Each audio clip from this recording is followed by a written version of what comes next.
وہ آیتوں میں اللہ نے کیا فرمایا؟ الا المصلین، اللہ فرماتے ہیں کہ جو لوگ ڈپریشن کا شکار ہو جاتے ہیں، جلد بازی میں فیصلے جلد بازی میں کرتے ہیں، ان میں تدبر نہیں ہے، غور و فکر نہیں ہے، تو لیکن کچھ علامتیں اپنے اندر پیدا کر لو تو تمہارے اندر سے جلد بازی، جس جلد بازی کے نتیجے میں ڈپریشن ہوتی ہے، خودکشی کے خیالات آتے ہیں، یعنی زندگی سکون کی گزرے گی تمہاری، اس کے لیے چند کام کرنے پڑیں گے۔ نمبر 1، نماز کی مکمل پابندی۔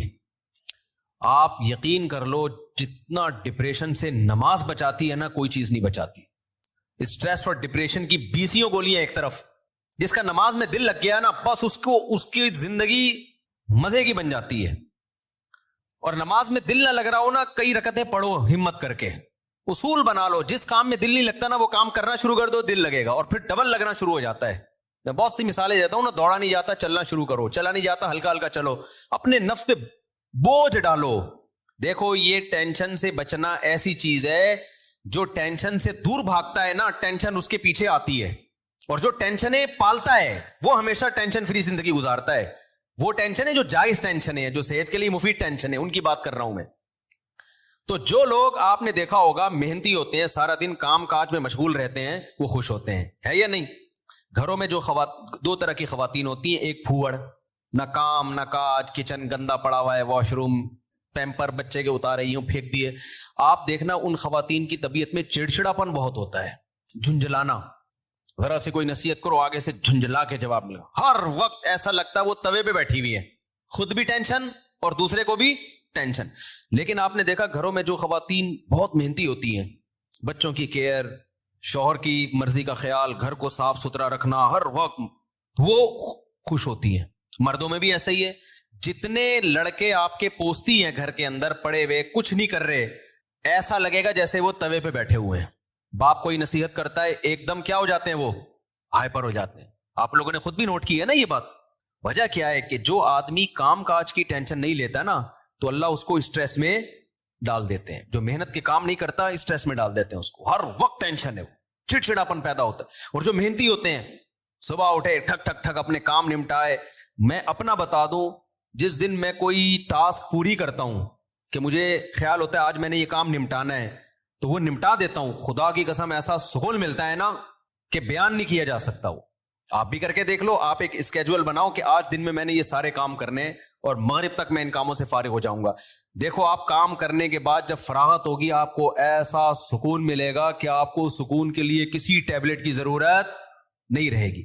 تو آج کل ڈپریشن اور اسٹریس کی جو بیماریاں پھیل رہی ہیں، اس کی ایک بہت بڑی وجہ بیکاری۔ بس ہر آدمی چاہتا ہے میں لائف کو انجوائے کروں، یوں کر کے بیٹھا رہوں، انجوائے کروں، پھر ٹک ٹاک دیکھتا رہے گا اور گھماتا رہے گا، دیکھ یہ والا دیکھ لیا، یہ والا دیکھ لیا، ہوتے لاشعوری طور پر وہ آپ کے دماغ کو اندر سے ڈیمیج کر رہا ہے، آپ کو پتہ بھی نہیں ہوتا۔ اس میں سیاسی خبریں آ رہی ہیں، کوئی دوسرے کو گالی، وہ اس کو گالی، وہ فلانا ایسا، وہ ڈمکانا ایسا، کارٹون بنا کے سیاسی لیڈروں کے مذاق۔ آپ کو پتہ نہیں ہوتا کہ یہ چیز آہستہ آہستہ آپ کے دماغ کو کیا کر رہی ہے، ہلکا ہلکا ڈیمیج۔ تو نماز انسان کے کا شیڈول بنا دیتی ہے۔ ہم نے جتنے بڑے لوگوں کو دیکھا ہے، وہ کیا کر رہے ہوتے ہیں، وہ اپنے ٹائمنگ کیسے فکس کرتے ہیں۔ کافر کیسے کرتے ہیں، 8 بجے یہ کرنا ہے، 9 بجے یہ، 10 بجے یہ، شام 4 بجے یہ۔ نمازی کیا کرتا ہے، فجر کے بعد کی یہ روٹین، فجر سے پہلے کی یہ روٹین، ظہر کے بعد کی، بولو نا یار، یہ روٹین، عصر کے بعد کی یہ روٹین، عصر سے پہلے کی یہ روٹین، مغرب کے بعد کی۔ اور یہ جو نمازوں کے ٹائم ہے نا، کمال کی بات پتہ ہے کیا ہے، یہ نیچرل ہے، گھڑی نیچرل نہیں ہے۔ نہیں آئی بات؟ سورج جب نکلتا اور غروب ہوتا ہے نا، تو فطری طور پر انسان کی باڈی کے اندر تبدیلیاں آ رہی ہوتی ہیں، فطری طور پر۔ اسلام چونکہ دین فطرت ہے نا، تو اس نے اوقات بھی کیسے رکھے ہیں، نیچر کے حساب سے رکھے ہیں۔ تو نمازوں کے حساب سے اپنے آپ کو فٹ کرو گے، زیادہ سکون رہے گا، کیونکہ دن کی روشنی میں انسان کا مزاج الگ طریقے سے کام کر رہا ہوتا ہے، رات کے اندھیرے میں الگ طریقے سے ہوتا ہے۔ تو اللہ نے کیا فرمایا کہ الا المصلین الذین هم علی صلاتهم دائمون، یہ لوگ نمازوں میں پابندی کرتے ہیں۔ تو آج سے عزم کرو کسی قیمت پہ بھی نماز انشاءاللہ ضائع نہیں کریں گے۔ اور سب سے زیادہ سکون اللہ نے فجر کی نماز میں رکھا ہے۔ تھوڑی سی ٹینشن ہے بھائی، اٹھا لو، لیکن پڑھ کے جب سلام پھیرو گے نا، آپ کو لگے گا یار آج تو ہٹو بچو ہو گیا ہے۔ ہمارے ایک دوست تھے، نمازی تھے لیکن اڑاتے بھی بہت تھے نماز، ہے نا. اب وہ بہت پرانی بات ہے، 15-20 سال پرانی بات، بالکل ینگ تھے تو نائٹ فال بھی ہو جاتا ہے جوان آدمی کو. ایک دن کیا ہوا، میں نے ان کو بولا بھائی آپ کو سفر میں حضر میں کہیں بھی ہونا، آپ نے غسل کر کے نماز پڑھنی ہے. وہ جاب کرتے تھے کسی کمپنی میں، انہوں نے کہا یار ادھر کہاں میں رات کو سوؤں اور نائٹ فال ہو جائے، کون غسل کرے گا، کیا ہے بھائی بڑی ٹینشن ہے یار. میں نے کہا یہ عزم کر لو کچھ بھی ہو آپ نے غسل کر کے نماز بولو پڑھنی، کچھ بھی ہو جائے. پانی کا انتظام کیسے کرنا یہ آپ کا ہیڈک ہے، کرنا ہے. تو اللہ انہیں جزائے خیر دے، انہوں نے ہماری وصیت پر عمل کیا. ایک دن پھر انہوں نے ہمیں بتایا کہ سردیاں تھیں، غسل فرض ہو گیا، صبح پریشان ہوں کہاں سے پانی لے کر آیا، کہیں جنگل منگل میں ہو گئے، کوئی پروجیکٹ ہوتا ہے نا، پانی لایا اور پھر کس طریقے سے میں نے بڑی ٹینشن میں سردی میں غسل کیا. کہتے ہیں خدا کی قسم اس کے بعد جو نماز پڑھی ہے، ان کے الفاظ ہیں، اتنا لطف اور اتنا مزہ آیا کہ اب میں آگے کہہ رہا ہوں ہٹو بچوں ہو گیا. یہ ہٹو بچوں ان کے نہیں تھے، یہ میرے الفاظ. اتنا مزہ آیا. تو انسان ٹینشن اٹھا کے جو کام کرتا ہے لطف اور مزہ بولو اسی میں ہے. چھٹی والے دن جب مزہ آتا ہے جب ورکنگ ڈیز کے بعد چھٹی آئے. روزانہ ہی اگر چھٹیاں ہوں تو مزہ آئے گا. ابے دیکھو سنڈے کو لوگوں کی چھٹی ہوتی ہے، ہم لوگ مدرسے میں تو جمعے کو ہوتی ہے. سنڈے کی چھٹی کا مزہ جب ہے جب منڈے کی چھٹی نہ ہو اور ٹیوزڈے کی بھی نہ ہو، وینسڈے کی بھی نہ ہو، تھرسڈے کی بھی نہ ہو، فرائیڈے کی بھی نہ ہو، تب جا کے سنڈے کی چھٹی کا مزہ آتا ہے. لیکن اگر ہر دن سنڈے ہے تو پھر کوئی بھی دن سنڈے نہیں ہے. نہیں آئی نا، یہی تو مسئلہ ہے. تو کچھ کرنے کے بعد جب چھٹی ہوتی ہے تو مزہ ہوتا ہے. چھٹی چل رہی ہے پاگل ہو جائے گا آدمی. ہمیں یاد ہے پورے سال میں نا مدرسے میں ہماری 2 مہینے کی چھٹیاں ہوتی تھیں، اب بھی 2 مہینے کی ہوتی ہیں، لیکن طالب علمی کے دور میں تو بہت ٹف لائف تھی ہماری. پورا ہفتہ مدرسے میں رہنا پڑتا تھا ہمیں. ہم لوگ جمعرات کو عصر کی نماز کے بعد نکلتے تھے، چھٹی ہوتی تھی جمعرات کو. عصر کے بعد 1.5 سے 2 گھنٹے میں گھر پہنچے، رات ہو گئی، 1 ہفتے بعد پہنچے، اور اگلے دن عصر ہم نے مدرسے میں پڑھنی ہوتی تھی، تو چند گھنٹے کی چھٹی. یہ روٹین جب پورے سال ہوگی تو جب 2 مہینے کی چھٹیاں آنے والی ہوں گی تو خوشی سے کیا عالم ہوگا، کیا عالم ہوگا نا خوشی سے. تو ایسی خوشی ہوتی تھی یار ابھی 2 مہینے تک بالکل ہی ویلے ہونے والے ہم. اتنی خوشی ہوتی تھی کہ 1 مہینہ پہلے سے خوشی میں نیند اڑ جاتی تھی کہ چھٹی آنے والی ہے. لیکن اس روٹین کے بعد، لیکن اگر یہ روٹین کے بعد وہ 2 مہینے کی چھٹی نہ آتی بلکہ چھٹی کے بعد چھٹی آتی تو سوائے اسٹریس اور ڈپریشن کے کچھ بھی حاصل بولو نہیں ہوتا. یہ میں پوری تقریر آپ کو سمجھانے کے لیے کر رہا ہوں کہ اپنے آپ کو پریشانیوں میں یعنی ورک کی ٹینشن میں، کاموں کی ٹینشنوں میں ڈالو گے تو سکون ملے گا، اور اگر صرف سکون کی خاطر فارغ رہنا سیکھو گے تو سکون نہیں ملے گا آپ کو. سکون ہمیشہ کام کے لوگوں کو ملتا ہے، خوش رہتے ہیں، بھاگتے دوڑتے لوگ ہمیشہ خوش رہتے ہیں. اور جو پڑے ہوئے ادھر گٹر کے ڈھکن پہ بیٹھ گئے، گپیں مارنا شروع کر دی جیسے کراچی کے لونڈے لپاڑے کرتے ہیں، یہی ہو رہا ہے. بیٹھے تو اٹھ ہی نہیں رہے، نہ نماز کے ٹائم پہ اٹھ کے جا رہے ہیں، کچھ بھی نہیں، بیٹھے آپ کیا کر رہے ہیں، پان سے ایک پیک نکال کے ادھر پھینکی، پھر اٹھ کے گھر گیا، وہاں تھوڑی سی ابا سے صلواتیں سنی، سو رہا ہے تو پھر ٹک ٹاک پہ لگ گیا، لگے پوری رات گزر گئی، پھر اپنی مرضی سے سو گیا، پھر اٹھ گیا، پھر جب سوتے سوتے تھک گیا تو اٹھ گیا، تھک گیا تو کیا ہو گیا، اڑ گیا. اب کیا کریں، وہی کریں جو کل کیا تھا، دوبارہ سے اسی ڈھکن پہ جا کے بیٹھو. ہو سکتا ہے 2-4 بے وقوف ابھی بھی وہیں بیٹھے ہوئے ہو، پھر دوبارہ ڈھکن پہ جا. گٹر کے ڈھکن تو جو چوری ہونے سے بچ گئے ہیں نا، وہ یہی والے ڈھکن ہیں جن پہ لوگ آ کے بیٹھتے ہیں، باقی تو سارے چوری ہو گئے. اب حضرت مفتی تقی عثمانی صاحب کی عمر ماشاءاللہ کافی ہو گئی ہے، لیکن صحت عمر کے لحاظ سے بہت اچھی، حالانکہ اتنی بزی اور اتنی ٹف لائف گزاری ہے انہوں نے. 8 گھنٹے مطالعہ کا معمول رہا ہے ایک دور میں. لیکن ہم جب بھی حضرت سے ملتے ہیں حضرت خوش طبع ہیں، تو حضرت بہت خوش مزاج ہیں. حالانکہ اتنا مصروف آدمی تو دیکھنے میں لگتا ہے خوش مزاج ہو ہی نہیں سکتا. جتنے میں نے دیکھے نا مصروف، میرے شیخ حضرت مفتی رشید احمد صاحب بہت بزی رہتے تھے.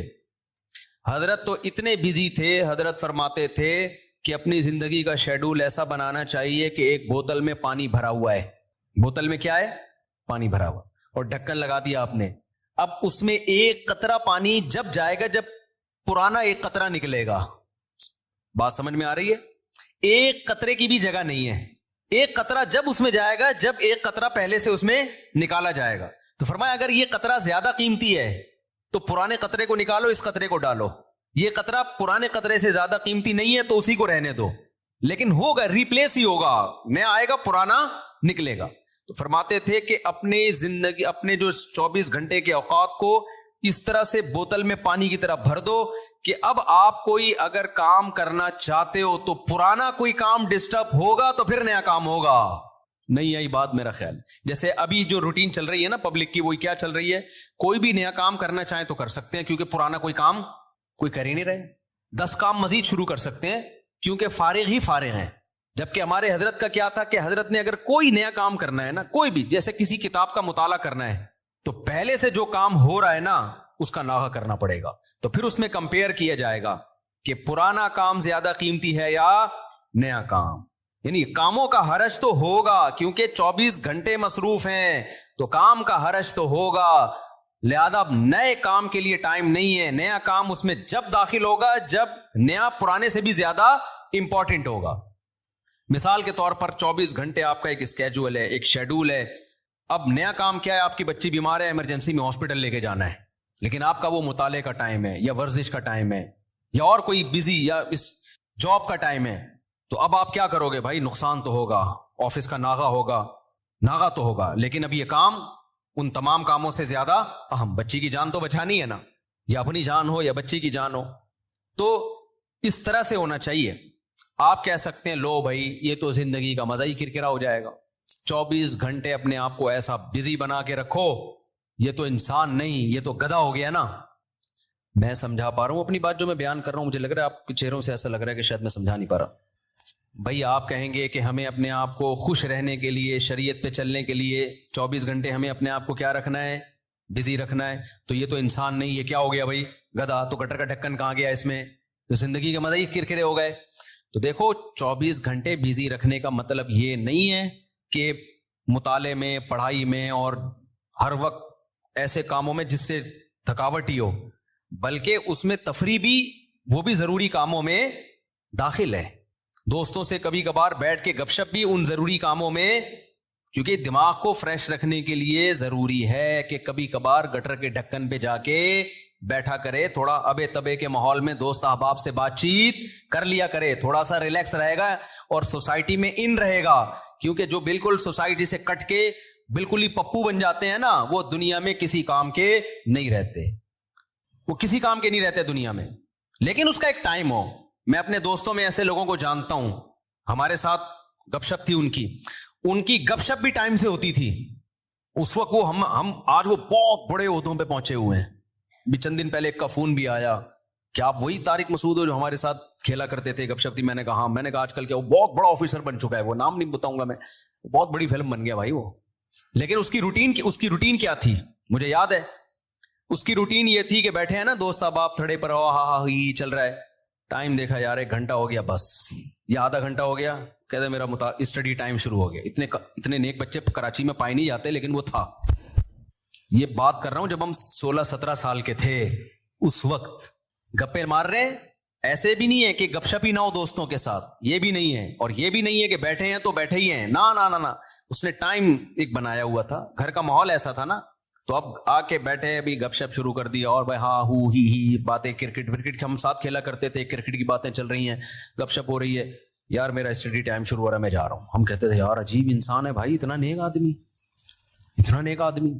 تو یہ ہے کہ یہ نہیں کہ آپ نے دوستوں کی محفلیں بالکل چھوڑ دی, گپ شپ بالکل چھوڑ دی, کھیل کود بالکل چھوڑ دیا, لیکن اس کو بھی اپنے شیڈول کا حصہ بنانا ہے. اس کو بھی جتنا ٹائم بنتا ہے اتنا دینا ہے. اب ہو یہ رہا ہے کہ کوئی پلاننگ نہیں ہے, کوئی روٹین نہیں ہے, تو ہم اپنی زندگی اپنی مرضی سے نہیں چلا رہے, ہمیں کوئی اور چلا رہا ہے. اور پتہ ہے کون ہے, اس کو پیار سے شیطان کہا جاتا ہے. ہمیں کون چلا رہا ہے, شیطان بتاتا ہے اب اڑ جا, کیونکہ سو کے اب تو تھک گیا ہے.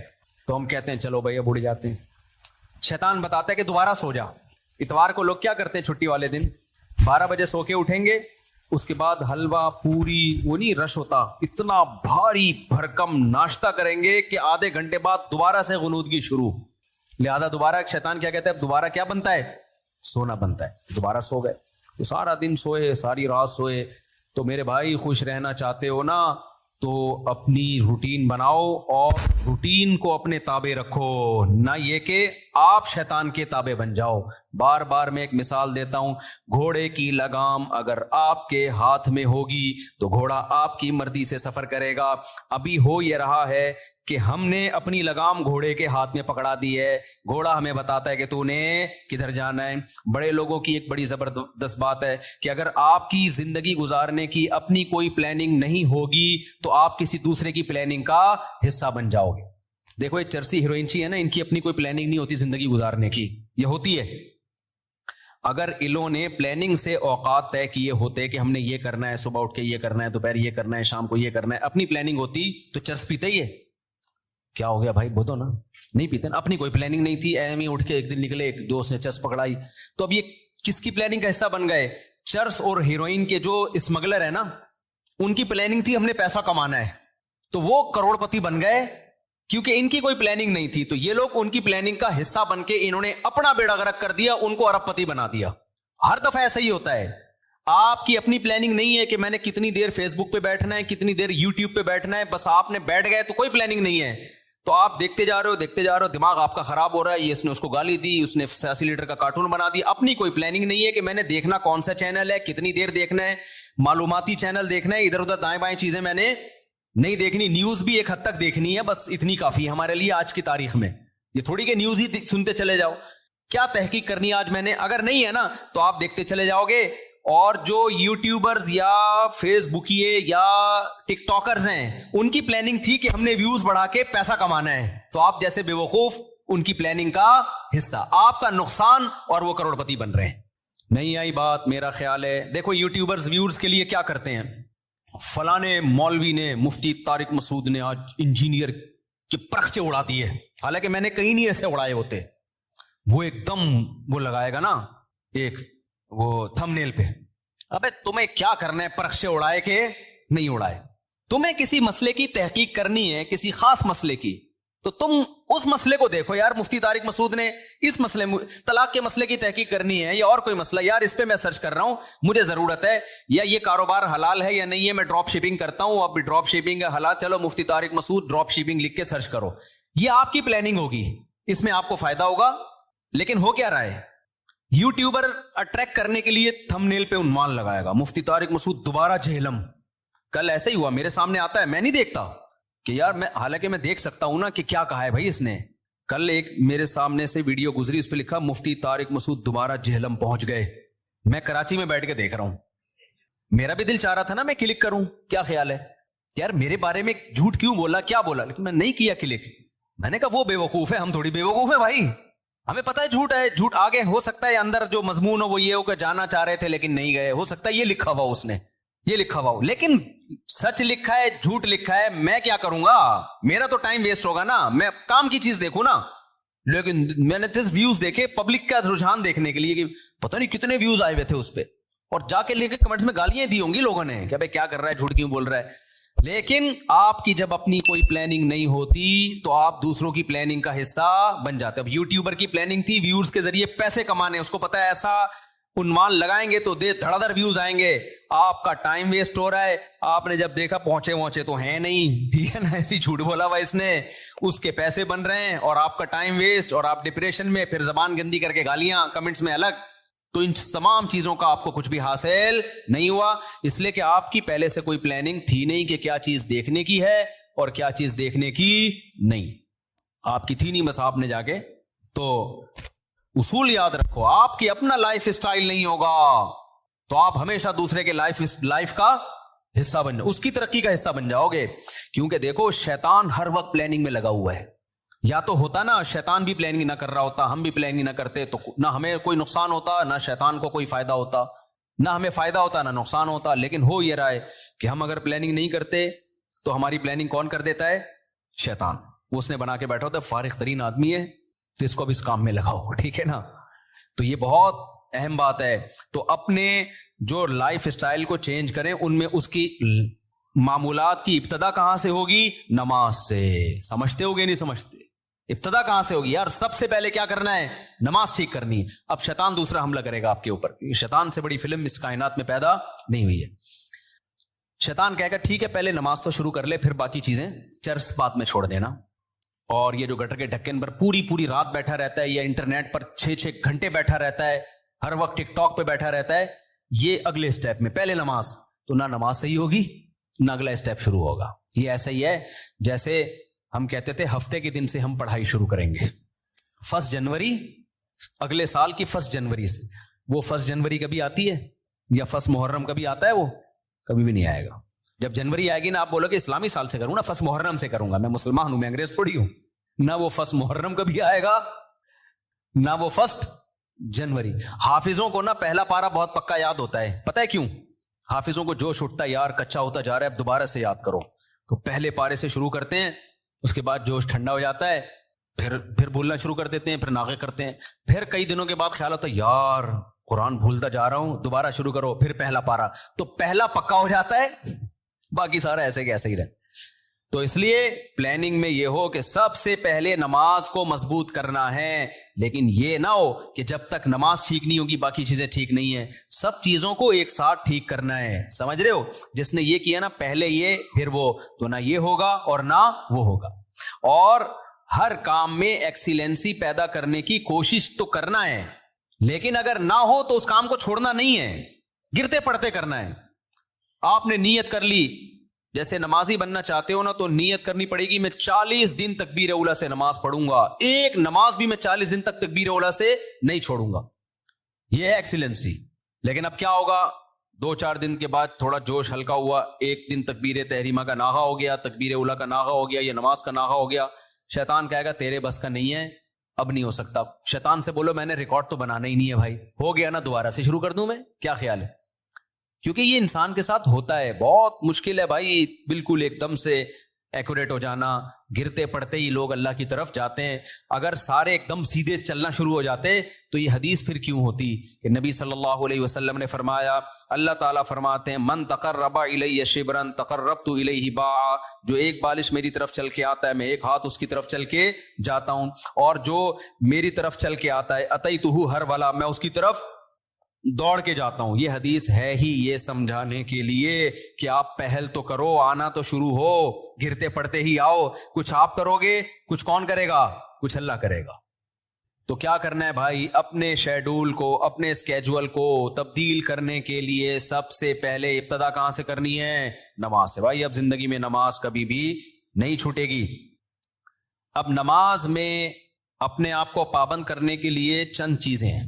سب سے پہلا کام کیا کرنا ہے, ایک دم سے قضاء عمری شروع نہ کرو, زیادہ بوجھ ہو جائے گا. قضاء عمری تو پڑھنا لازم ہے, لیکن پہلے تھوڑا سا اپنے آپ کو ادا نمازوں کا عادی بنا لو. 40 دن تو بناؤ نا کم از کم عادی, پھر اس کے بعد قضاء عمری شروع کرو. ایک دم سے زیادہ بوجھ آ گیا تو نہ ادھر کے رہو گے نہ ادھر کے رہو گے.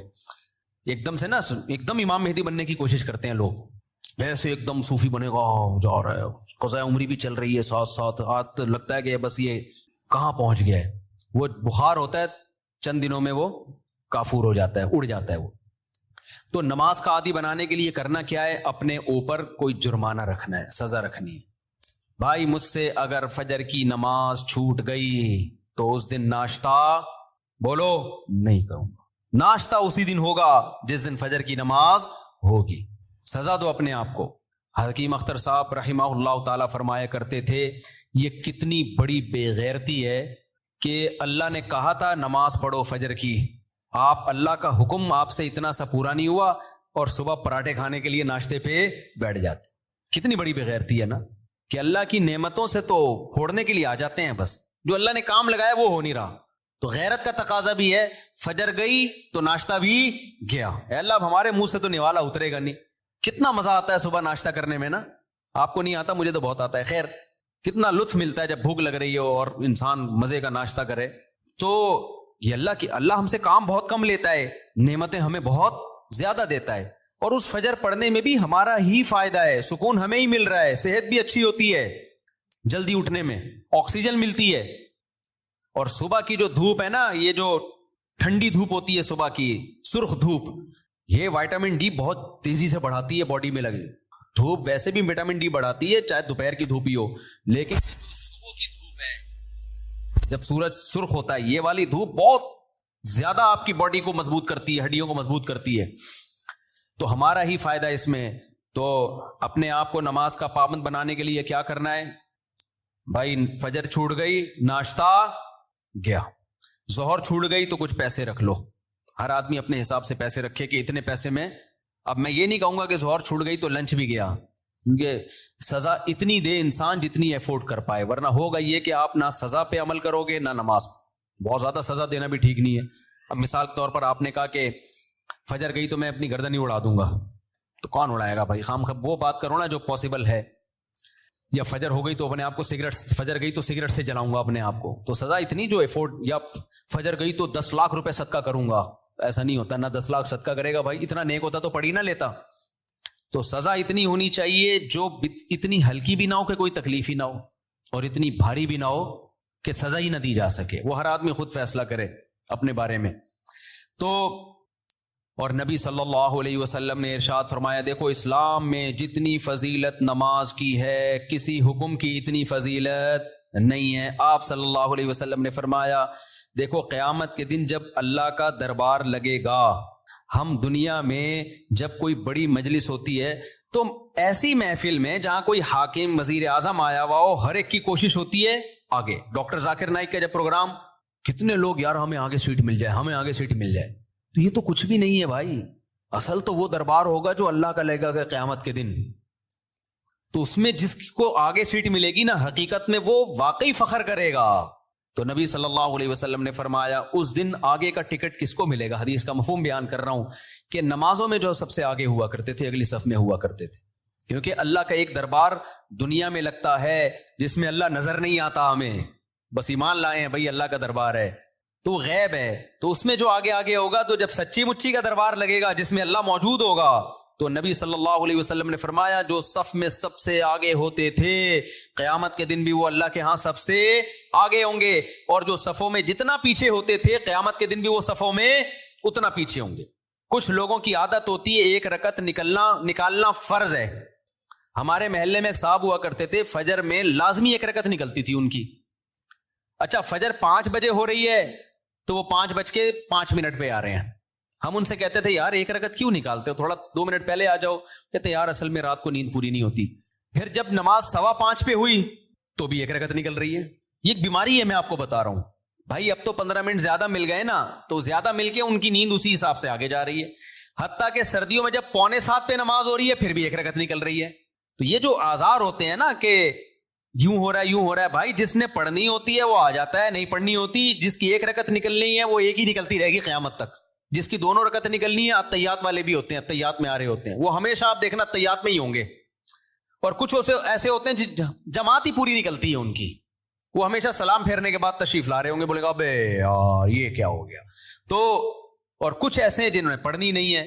تو جب میں اور آپ کوشش کریں گے نماز کی پابندی کی, تو بھائی تکبیر اولا کی پابندی کے ساتھ صفے اول میں, کیونکہ نبی کی جو بشارتیں آپ صلی اللہ علیہ وسلم نے صف اول کے لیے دی ہیں وہ دوسری صف کے لیے اور آخری صف کے لیے نہیں ہیں.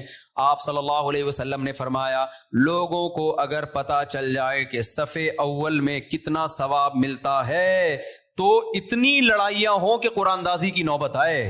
پورا محلہ, وہ جو اجر ملے گا نا قیامت کے دن, جو پروٹوکول ملے گا اللہ کے دربار میں, وہ لوگ اپنی آنکھوں سے دیکھ لینا, وہ قیامت کا منظر اللہ دکھا دیں کہ صف اول والے آج کہاں ہیں. تو نبی نے فرمایا محلے والوں میں جھگڑا ہوگا, ہر آدمی کہے گا تیرے باپ کی سیٹ ہے جو آگے پہلے سے بیٹھا ہوا ہے.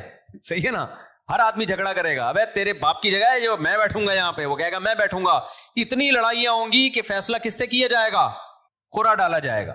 آج کیونکہ ہمیں اپنی آنکھوں سے دیکھ نہیں رہے, لہذا ایسے پوستیوں کی طرح رڑتے آتے ہیں, وہ بالکل پیچھے بیٹھے. آگے جگہ بھی ہوتی ہے تو کوشش کرتے ہیں پیچھے ہی کھڑے رہیں, کیونکہ تاکہ نکلنے میں آسانی ہو, سلام امام پھیرے اور فوراً بھاگ سکیں ہم. تو وجہ اس کی ہے کہ بھائی اللہ فرماتے ہیں فلا تعلم نفس ما اخفی لهم من قرۃ اعین, کسی نفس کو خبر نہیں ہے ہم نے اپنے نیک بندوں کے لیے آنکھوں کی ٹھنڈک کا کیسا سامان چھپا کے رکھا ہے. تو جو نیک بندوں کے لیے آنکھوں کی ٹھنڈک کا اللہ نے سامان چھپایا ہے, اللہ وہ اگر دکھا دے تو میرے بھائی پھر ہمیں ان تقریروں کی ضرورت نہیں رہے گی. ہم میں سے ہر شخص کوشش کرے گا نماز میں پہلے سے آئے. اچھا جن کو پہلے آنے کی عادت ہوتی ہے نا, ان کو پھر سکون ہی نہیں ملتا بعد میں آنے سے. ہم اپنی مسجد میں دیکھ رہا ہوں, مجھے یہاں 18 سال ہو گئے, 18 سال ہو گئے مجھے یہاں پہ. تو میں 18 سال سے جن کو دیکھ رہا ہوں نا 10 منٹ پہلے آتے ہیں وہ نماز میں, آج بھی وہ نماز میں 10 منٹ پہلے آتے ہیں، حالانکہ وہ بوڑھے ہو گئے، ہارٹ کے مسائل، شوگر کے مسائل، 20 بیماریاں بے ساکیوں سے آ رہے ہوں گے، لیکن آئیں گے 10 منٹ پہلے ہی. کیوں؟ وہ کہتے ہیں یار یہ کیسی نماز ہے، سکون تو جب ہی ملتا ہے پہلے سے آ کے بیٹھو، سنتیں آرام سے پڑھو. ایسے بھی یہاں بزرگ تھے جو گھٹنے جواب دے گئے، لیکن آ رہے ہیں 15، انتقال ہو گیا ان کا، اللہ مغفرت فرمائے. پھر جب میں ان کی عیادت کے لیے گھر گیا تو کہتے ہیں بھائی مفتی صاحب بس اتنی دعا کرو کہ جو مسجد کی جماعت ہے نا وہ نہ، کیونکہ ساری زندگی ہم نے صف اول میں نماز پڑھی ہے، اب کوئی غم نہیں ہے سوائے اس کے کہ مسجد کی جماعت چھوٹ گئی ہم سے، مسجد کی ہم سے جماعت چھوٹ گئی. تو یہ نشہ ہے میرے بھائی، سمجھ رہے ہو؟ صف اول میں نماز پڑھنے کا کیا ہے؟ یہ نشہ ہے، جس کو لگ جائے وہ بڑھاپے میں بھی نہیں چھوٹتا. ہمارے حضرت مفتی رشید احمد صاحب بھی بہت زیادہ تکبیر اولیٰ کے پابند تھے، آخری عمر میں ان کے بھی کو بھی ظاہر ہے ایک ایج ہوتی ہے. تو جب وہ نیچے آتے تھے نا نماز پڑھنے کے لیے اتنا خوش ہوتے تھے، کہتے تھے یہ اللہ کا اتنا بڑا فضل ہے کہ نماز نہیں چھوٹ رہی مجھ سے. تو جن کو نشہ ہو جائے ان سے پھر یہ صف اول نہیں چھوٹتی. تو ایسا نشہ پیدا کر دو اپنے اندر. نشہ کب ہوتا ہے؟ جب عادت پڑ جائے نا، لت پڑ جائے، تو صف اول کی عادت ڈال دو. رمضان میں ہم دیکھتے ہیں جن کو تراویح میں صف اول میں تراویح پڑھنے کی عادت ہے نا، 15 منٹ پہلے آئیں گے، اپنا رومال بچھایا بیٹھ گئے وہاں. کیوں؟ کہتے ہیں یار مزہ ہی نہیں ہے پیچھے کھڑے ہو کے نماز پڑھنے کا. اور یہ لوگ زیادہ سکون سے نماز پڑھ لیتے ہیں. اور جو کنفیوز ہوتے ہیں آج پڑھنی ہے کہ نہیں پڑھنی، تو وہ آئے گا، پہلے بیٹھے گا، پیچھے وضو میں بیٹھا رہے گا، نلکا کھول کے ہاتھ صاف کرتا رہے گا ایسے، پھر کوئی باتیں کرے گا، پھر پیچھے ٹیک لگا کے بیٹھ جائے گا، چلو 2-4 رکعتیں نکل جائیں کیا ہیں، پھر 1 آدھ رکعت میں رکوع میں جب امام جائے گا تو شامل ہو جائے گا. تو اس سے آپ کا دل ہی نہیں لگے گا نماز میں. تو کام وہی اچھا ہوتا ہے جو پابندی کے ساتھ اور مکمل فوکس بنا کے کیا جائے. نبی صلی اللہ علیہ وسلم نے ہر چیز میں احسان کا حکم دیا ہے. پتہ ہے آپ کو احسان پتہ ہے کسے کہتے ہیں؟ ایکسیلنسی. جو کام کرو خاندانی طریقے سے کرو. ہم جو بھی کام کرتے ہیں پتہ ہی نہیں چل رہا ہوتا کہ کرنا چاہتا بھی ہے کہ نہیں چاہتا. وہ شادی والی بات ہے، نہیں کرو بھائی دوسری شادی، کرنا ہے تو پھر کرو خاندانی طریقے سے، پھر ایسے کی تیسی. کل بھی ایک کیس آیا نا، اصل میں کیس ہی یہی آ رہے ہیں آج کل، کیا کریں. کیس آیا کہ وہ شادی کر لی ہے، اب اس پہ دباؤ ڈال رہے ہیں طلاق دے دو طلاق دے دو، اور وہ لڑکی والے اس کے سر پہ دوسری کو دے دو. تو میں نے کہا کرنا ہی نہیں تھا جب دم نہیں تھا، جب کر لیا تو بولا جاؤ تمہاری ایسی. اب میں نے کہا اگر ڈر گیا نا، کنفیوز ہو گیا یار دوسری کو چھوڑوں نہیں چھوڑوں، میں نے کہا اس سے ڈپریشن میں جائے گا. کام تو کر لیا، اب بول بھائی میرے ٹکڑے کر دو، مجھے بم سے اڑا دو. میں نے کہا اس میں سکون ملے گا. میں نے کہا دیکھو میں تمہیں سمجھا رہا ہوں سکون مل رہا ہے نا؟ کہتے ہیں ہاں مل رہا ہے. میں نے کہا اس سے مطلب یہ سکون اسی میں ہے. ہو گیا ایسے کی تیسی. ہم لوگ بولیں گے 2 نمبر ہے، بولے ہم 2 نمبر ہیں. لوگ بولیں گے برا آدمی، بولے ہم ہیں، ہم کم نے کب کام بہت نیک آدمی ہے. تو جو بھی کام ایکسیلنسی کے ساتھ ہوتا ہے. صحابہ کرام جب نماز پڑھا کرتے تھے کتنے خشوع و خضوع سے پڑھا کرتے تھے، تبھی نمازوں میں ان کو مزہ آتا تھا. ہم نماز پڑھ رہے ہوتے ہیں، مسجد کی طرف آ رہے ہوتے ہیں ایسے جیسے قبر سے مردے کو اکھاڑا جا رہا ہے، بستر سے ایسے اٹھتے ہیں، مسجد میں ایسے آتے ہیں جیسے پولیس جیل کی طرف لے کے جا رہی ہے. پھر وہاں بیٹھے ہوتے ہیں بار بار، کبھی یوں کر کے دیکھ رہے ہیں، کبھی پیچھے مڑ مڑ کے امام کو دیکھ رہے ہیں کہ آ کیوں نہیں رہا. بھائی تمیز سے منہ نیچے کرے بیٹھ جاؤ، 30 سیکنڈ لیٹ ہو جائے گی نا نماز زیادہ سے زیادہ. پھر سلام کے بعد فوراً ایک دم نا ایسے جیسے توے پہ بٹھایا ہوا ہے، ہلنا شروع ہو جائے گا کہ اٹھوں کیسے میں یہاں سے. سکون سے. نبی صلی اللہ علیہ وسلم نے فرمایا جتنی دیر انسان نماز کے انتظار میں ہوتا ہے اللہ کی ہاں اتنی دیر نماز ہی کی حالت میں ہوتا ہے. اس کو نماز کا ثواب ملتا رہتا ہے، اس کو نماز کا ثواب ملتا رہتا ہے. اور جتنی دور سے چل کے آئے گا، آپ صلی اللہ علیہ وسلم نے فرمایا ہر قدم پہ اللہ ایک نیکی دیں گے اور ایک گناہ اس کا معاف کریں گے. کتنے فضائل ہیں میرے بھائی نماز پڑھنے کے. نبی صلی اللہ علیہ وسلم نے فرمایا، کیا پیاری حدیث ہے یار، اس سے تو بڑا مزہ آتا ہے. نبی نے فرمایا کہ میری امت قیامت کے دن اپنے چہروں کی سفیدی سے پہچانی جائے گی، کیونکہ اتنا وضو کیا ہوگا نا اس نے زندگی میں. اب جو 15 سال کی عمر سے نماز پڑھ رہا ہے، 15 دفعہ روزانہ دن میں منہ دھوتا ہے کہ نہیں دھوتا؟ اور یہ وہ منہ کا واش کرنا نہیں ہے جو گورے واش کرتے ہیں، یہ عبادت کے طور پہ منہ کا دھونا ہے. یہ جو ہم چہرہ دھوتے ہیں دن میں 15 دفعہ، بازو دھوتے ہیں دن میں 15 دفعہ، پاؤں دھوتے ہیں دن میں 15 دفعہ، 3 دفعہ دھویا جاتا ہے نا. تو یہ صرف واشنگ نہیں ہے کہ سروس ہو رہی ہے آپ کی، یہ دھونا بطور عادت ہے یا عبادت کے طور پر ہے؟ بتاؤ. یہ عبادت کے طور پہ دھویا جا رہا ہے، منہ اللہ نے حکم دیا. تو آپ سوچو جس نے 40 سال 50 سال اللہ کے حکم پہ دن میں 15 دفعہ منہ دھویا ہوگا، تو کیا اس کے چہرے پہ کوئی ایسی علامت نہیں ہوگی جس سے پتا چل جائے کہ اس کا چہرہ دوسرے چہروں سے بہت پاکیزہ ہے؟ کیونکہ اس بار بار منہ دھونے سے جو منہ کے گناہ ہیں، بازوؤں کے گناہ ہیں، پاؤں کے گناہ ہیں، وہ دھل رہے ہیں، ان میں روحانیت پیدا ہو رہی ہے، نورانیت پیدا ہو رہی ہے. یہ نورانیت دنیا کی آنکھوں سے نظر نہیں آتی، لیکن یہ نورانیت قیامت کے دن اللہ ایسی آنکھیں دے دیں گے جس سے لوگوں کو یہ نورانیت نظر آنا شروع ہو جائے گی. غرم محجلین، آپ نے فرمایا کہ اتنا واضح ہوں گے نا اہل اسلام قیامت کے دن، جو نمازی تھے اتنے واضح ہوں گے نا ان کے چہرے، فرمایا جیسے سارے سیاہ گھوڑے ہوں اور ان میں ایک سفید پیشانی والا گھوڑا ہو اور اس کے سفید پاؤں ہو. گھوڑوں میں یہ بڑی خوبصورتی سمجھی جاتی تھی کہ مکمل سیاہ ہو لیکن پیشانی کیا ہو؟ سفید، اور پاؤں کیا ہو؟ سفید. صرف پاؤں میں سفیدی کے نشانے سے گھوڑے میں بڑا حسن پیدا ہوتا ہے. تو آپ نے فرمایا کہ سارے سیاہ گھوڑوں میں اگر سفید پیشانی والا گھوڑا ہوگا تو فوراً الگ پہچان ہوگی کہ نہیں ہوگی؟ ہے بھائی ایک گھوڑے ہیں، اب آپ کا گھوڑا ان گھوڑوں میں مکس ہو گیا، سب کے کلر تو آپ جا کے غور سے دیکھو گے، لیکن آپ کا گھوڑا سفید پیشانی والا تھا، باقی سارے کالے، فوراً پہچان جاؤ گے بھائی یہ کس کا گھوڑا ہے؟ یہ میرا. تو نبی نے فرمایا میں اپنے امتیوں کو پہچاننے میں کوئی کنفیوژن نہیں ہوگی، کیونکہ وضو کی کثرت کی وجہ سے سب کے چہرے نورانی ہوں گے، سفید ہوں گے، سب کے بازو کیا ہوں گے؟ نورانی اور سفید. جتنا ایریا وضو میں کور ہوتا ہے نا سارا سفید ہوگا. سفید کا مطلب نور نکل رہا ہوگا اس سے، نورانی چہرے ہوں گے. تو یہ ہلکی چیز نہیں ہے بھائی نماز کا قائم کرنا. شاعر اسلام میں سے دیکھو، ہر مذہب کا کوئی خاص نشان ہوتا ہے جس سے پتہ چل جاتا ہے یہ آدمی اس مذہب سے بلونگ کرتا ہے. ہوتا ہے کہ نہیں ہوتا؟ ہندو عورتوں کے یہاں کیا ہوتی ہے؟ بولو. ٹیکا بندیا ہوتی ہے نا. تو جس عورت کی ہوتی ہے ہمیں فوراً پتہ چل جاتا ہے یہ کیا ہے بھائی. منہ سے بولنے پر گورنمنٹ نے پابندی لگائی ہے تو ٹھیک ہے بھائی. جس خاتون کے یہاں ٹیکا ہوتا ہے 99% چانس ہوتا ہے کہ یہ کیا ہے؟ ہندو ہے، ہندوؤں کا کلچر ہے. یہاں سلیب لٹکا ہوا ہے تو فوراً پتہ چل جاتا ہے بھائی یہ کیا ہے؟ یہ عیسائی ہے. خاص علامات ہوتی ہیں ان کی. اور اسی طرح یہودیوں کی ایک خاص کیپ ہوتی ہے، اتنی سی کیپ یہاں رکھی ہوئی ہوتی ہے، ماشاءاللہ داڑیاں تو ایک اچھا کام کرتے ہیں، بڑی داڑھی رکھتے ہیں، چھوٹی سی یہاں کیپ ہوگی، خاص ڈریس ہوتا ہے ان کا. پہلے تو ہمیں یہودی کہیں نظر ہی نہیں آئے تھے کراچی میں. اب دنیا میں ٹریولنگ ہوتی ہے تو بہت سارے، میں تو بعض دفعہ دم کروانے جانے لگا تھا، میں نے کچھ لگ رہا ہے بخاری کے کوئی استاذ بیٹھے ہوئے، اتنے داڑھی کی وجہ سے ویسے چہرہ تو نورانی ہو ہی جاتا ہے. اتنی بڑی بڑی داڑھی امریکہ میں اور کینیڈا میں، تو جاپان میں بھی میں نے دیکھے. تو میں سمجھا کہ کوئی بخاری پڑھانے والے مدرسے کے استاد ہیں. میں نے کہا جا کے دم کراتا ہوں. انہوں نے کہا رکھ کے چماڑ لگے گا، دم نہیں کرا بھائی، یہ یہودی. تو ہانگ کانگ میں دیکھے ہم نے اتنی بڑی بڑی داڑھیوں والے یہودی. تو اس لیے میں غامدی صاحب سے کہتا ہوں کہ یہودیوں سے عبرت حاصل کرو.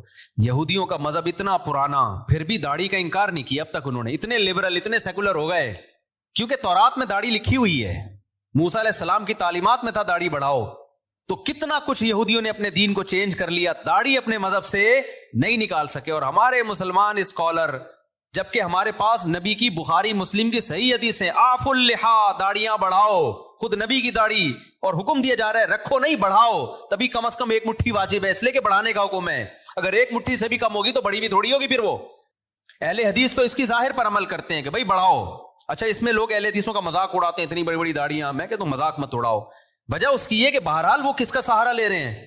حدیث کا سہارا لے رہے ہیں. آف اللحا، کیونکہ کسی صحیح حدیث میں ہمیں داڑھی چھوٹی کرنے کا حکم نہیں ملتا. تو اس لیے اب کسی کا مذاق اڑانا اس بیس پہ کہ وہ بڑی داڑیاں رکھ رہے ہیں اور یہ غلط ہے بھائی. وہ اس میں سہارا کس کا لے رہے ہیں؟ نبی کی حدیث کا. آف اللحا، چھوڑ دو اپنے حال پہ. ہم عبداللہ بن عمر کے قول سے استدلال کرتے ہیں، ان کے عمل سے، کہ وہ ایک مٹھی سے زیادہ کاٹ دیا کرتے تھے اور صحابہ نے کسی پر ان پر اعتراض نہیں کیا. تو یہ گنجائش ہے.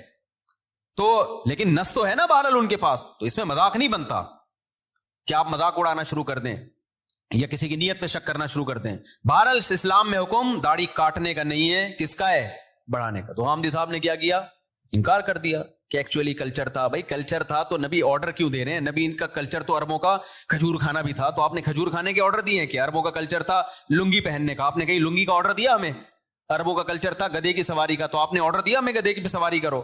بھائی بطور مذہب اور بطور دین کے داڑھی بڑھانے کا آپ نے حکم دیا ہے، کیونکہ آپ نے فرمایا 10 چیزیں پیغمبروں کی فطرت ہیں. تو فطرت کی مخالفت تغییر خلق اللہ کہلاتی ہے. ان میں داڑھی بڑھانا، مونچھیں گھٹانا، بغلوں کے بال صاف کرنا. تو کیا بغلوں کے بال صاف کرنا آپشنل ہے؟ کیا کرو نہ کرو آپ کی مرضی؟ نہ نہ نہ نہ، کاٹنے پڑیں گے آپ کو. ناخن کاٹنا، یہ سب ایک ہی حدیث کا حصہ ہیں. تو جیسے ناخن کاٹنا واجب ہے، آپشنل نہیں ہے، بغلوں کے بال صاف کرنا اس حدیث کی روشنی میں واجب ہے، آپشنل نہیں ہے, بول دو نا, مجھے شک ہونے لگتا ہے کہ بڑھائی بھی ہوں گی. زیر ناف بال صاف کرنا واجب ہے, آپشنل نہیں ہے. تو اسی حدیث میں بھائی داڑھی بڑھانے کا حکم دیا جا رہا ہے, تو وہ کیسے آپشنل ہو گیا؟ اس کا کلچر, نبی کلچر بیان کرنے کے لیے تھوڑی آئے ہیں, نبی کیا بیان کرنے کے لیے آئے ہیں؟ حدیث, اللہ کا حکم بیان کرنے کے لیے آئے ہیں. تو جب تک اس کے خلاف کوئی دلیل نہ ہو, اس کو اللہ کا آرڈر اور اللہ کا حکم ہی سمجھا جائے گا. تو یہودیوں نے اپنے مذہب سے داڑھی نہیں نکالی, تو یہ مذہب کا آرڈر. سکھوں سے عبرت حاصل کرو. جب میں کینیڈا کے ایئرپورٹ پہ اترا ہوں, مجھے اتنی بڑی بڑی داڑھیوں والے سردار نظر آئے, حالانکہ ایئرپورٹ پہ وہ جاب کر رہے ہیں, کوئی مینیجر ہے, کوئی پائلٹ ہے, داڑھی سب نے رکھی. 99 جو میرا تجزیہ غلط بھی ہو سکتا ہے, کیونکہ ہو سکتا ہے جنہوں نے داڑھی کاٹی ہوئی مجھے پتہ ہی نہ چل رہا ہو کہ یہ سکھ ہے یا کچھ اور, لیکن انہوں نے رکھی ہوئی ہے. وہ اپنے مذہب کو نہیں چھوڑتے. شرم سے ڈوب مرنے کا مقام ہے میرے بھائی, پھر ہم لوگ کے لیے کیا خیال ہے؟ اور غامدی صاحب نے تو انکار ہی کر دیا. تو ہمارے تو پیغمبر دیکھو, یوسف علیہ السلام سے زیادہ کوئی خوبصورت تھا, لیکن آپ کی بھی کیا تھی؟ داڑھی. اور جمال میں سب سے زیادہ جمال اللہ نے, حسن الگ چیز ہے, جمال الگ چیز. حسن میں سب سے بڑا درجہ یوسف علیہ السلام کا, لیکن جمال جو حسن کے سے اوپر کی چیز ہے, وہ جمال سب سے زیادہ اس کائنات میں نبی صلی اللہ علیہ وسلم کو اللہ نے دیا ہے, اور یہ حدیث سے ثابت ہے. لیکن آپ صلی اللہ علیہ وسلم کی بھی داڑھی تھی. اس لیے میں غامدی صاحب اور ان کے فالوور سے کہتا ہوں کہ آپ سے نہیں رکھی جا رہی, آپ توبہ استغفار کر لو, لیکن انکار مت کرو.